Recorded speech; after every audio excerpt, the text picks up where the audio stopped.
Hey, what's up guys, it's Marine bringing you a quick Photoshop tutorial on how to make a very simple partner template.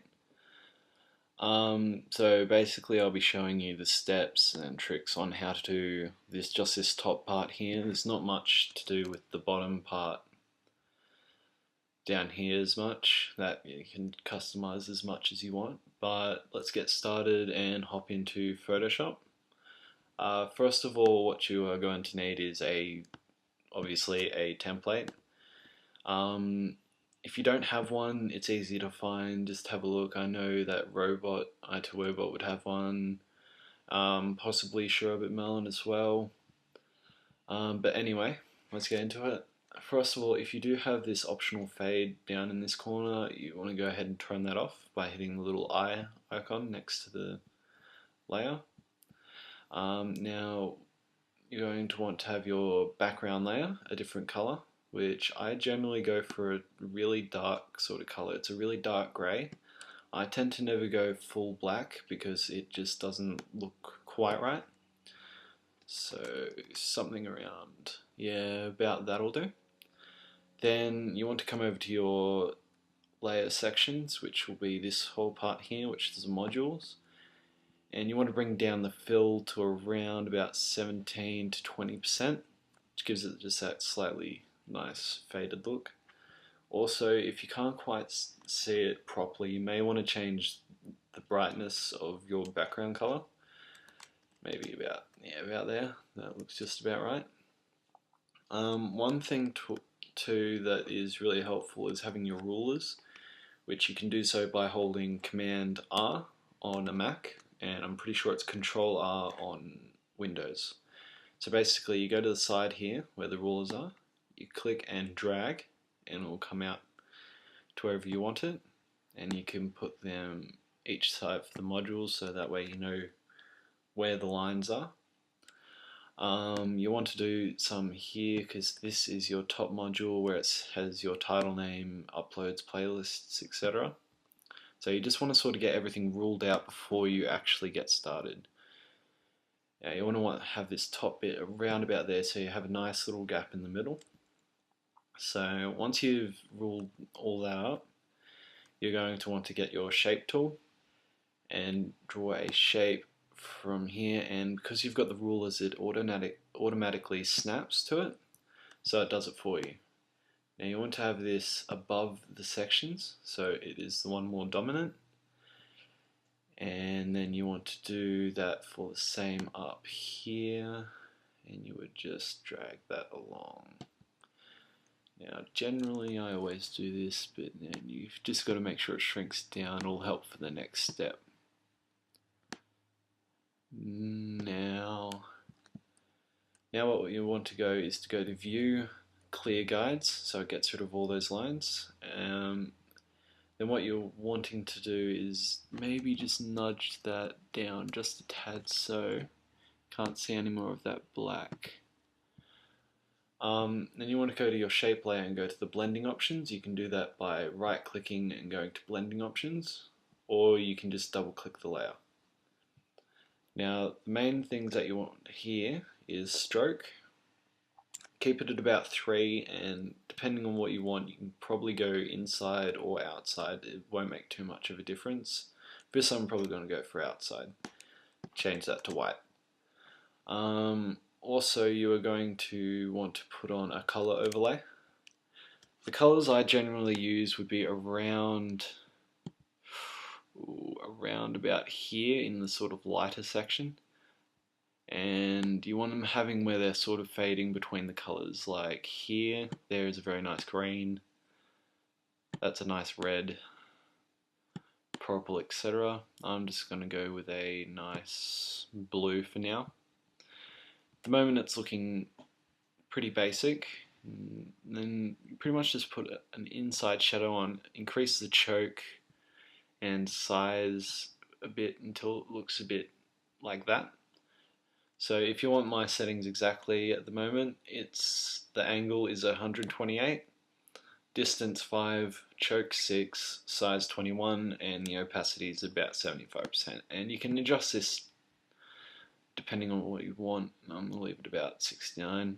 Well, that's a good number, but you know. So that's basically the module part done for the bottom bit.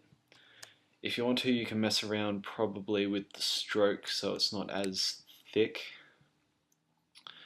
Now basically you want to do the exact same for this top one, except I might add a drop shadow on this one as well.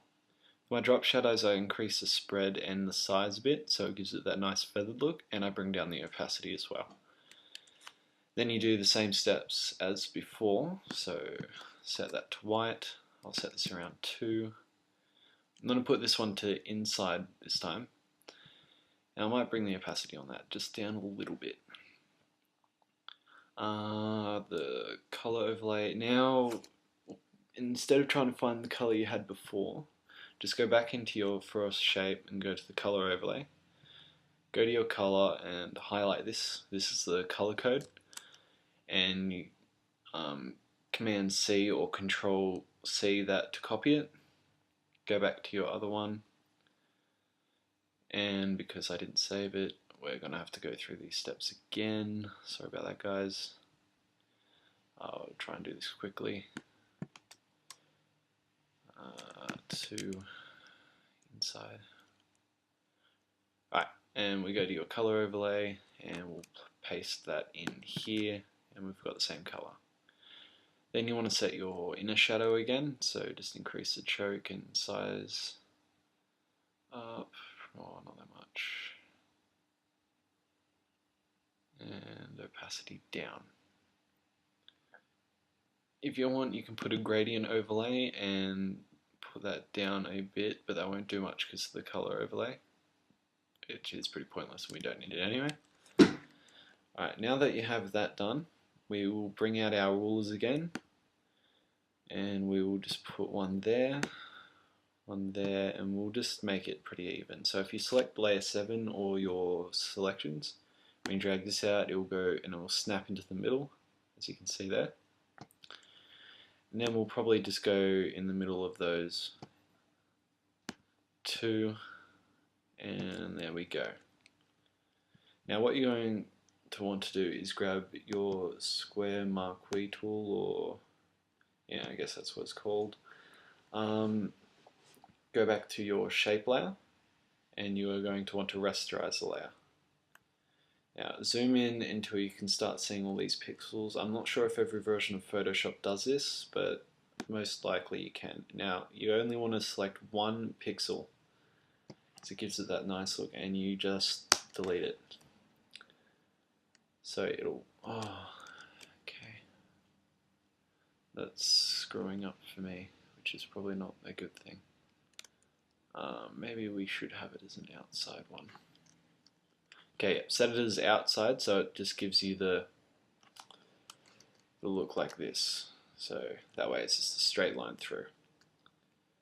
Then basically you wait for that arrow to pop up, and because we have our markers, we can quickly glide along and select each one of these. Then you delete the last one. Alright, and you get rid of your guides. So now we've got something looking a bit more like this, and I forgot to do that last one to you.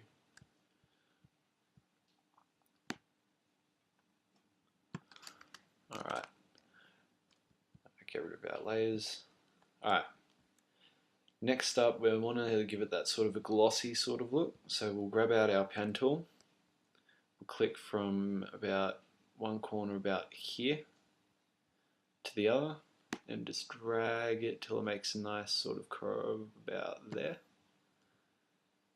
and we'll connect that back up. Now you right click and click make selection. You want to set this to 0 and click OK. Now you want to have a new layer for this. Don't, like, I make the mistake all the time of doing it on a layer. You're going to, depending on which layer is which, you're going to want to either hold Alt backspace, which will select your foreground color, or Command backspace if you're on a Mac for the background color. For Windows, I'm pretty sure it's Control. Next up, you just want to deselect this by holding Command or Control D, and head over and click Soft Light and fiddle around with the fill and opacity till it looks just right, which mine will be about there. So now you have this nice sort of curved line that gives it that bit more of a glossy feeling. It's up to you. I'm probably just going to line mine up a little better so it's a bit more of an even curve like so. Then all you have to do is put in your text, which I won't do because of the timing of the video. The last bit, as you can see in the other one, which I don't have open, is the two vents, which basically you grab your pen tool yet again. You want to make a layer underneath your two modules, which is the blue stuff. Click new layer down the bottom, which will create the new layer. And you grab your pen tool, while holding shift it will snap to a 45-degree angle, which is exactly what we want. We want to make sure that our white is in the foreground, and with our paintbrush we are going to want it down to 1. Sorry, my computer's a bit slow. So you'll bring the brush down to 1 pixel and the hardness down to 0. Head back over to the pen tool and click stroke path. Now what this does is it fills in the path of the line you've made, and you can use it with any one of these, but we're going to use the brush with simulate pressure, so that way it will give it that nice fade feeling. You'll right click and say delete path, and there's your line there. For some reason mine isn't too strong, but you can size that up a bit. So basically you have your line here, and second step is you're probably going to want to duplicate it, move it across so they're basically together.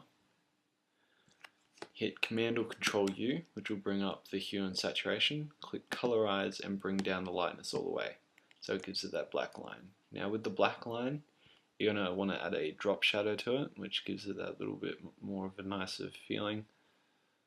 And you bring that down just so it looks like it's fading on one side. And you grab both of them, hold Alt, which copies them, and you hold Shift just so they stay in line. So that looks pretty nice on itself. And then what you're going to want to do is fill in this part here with more of a darker color. So we'll grab our eyedropper tool. You can do this by just clicking on the foreground color itself. And we want to probably have it sort of a dark color like this, which is my color code's 161616. And you can use whatever tool you want. It's probably easier just to grab the polygon tool up here. Scroll in, click one here, and go up about here. Then you want to go all the way along so it fills in the entire layer. Now the problem with using this is you can't zoom in or out, so it's actually quite a pain. That way, if you did it say with the pen tool or the rectangular tool, you can do that the same, but it might take a little longer depending on how good you are with it. You're going to want to have a new layer selected underneath the line layers that you have, and just hold Alt backspace. Now you have that nice sort of look like that. And if you want to, you won't be able to notice too much, but it does make that little bit of a difference by putting in an inner shadow.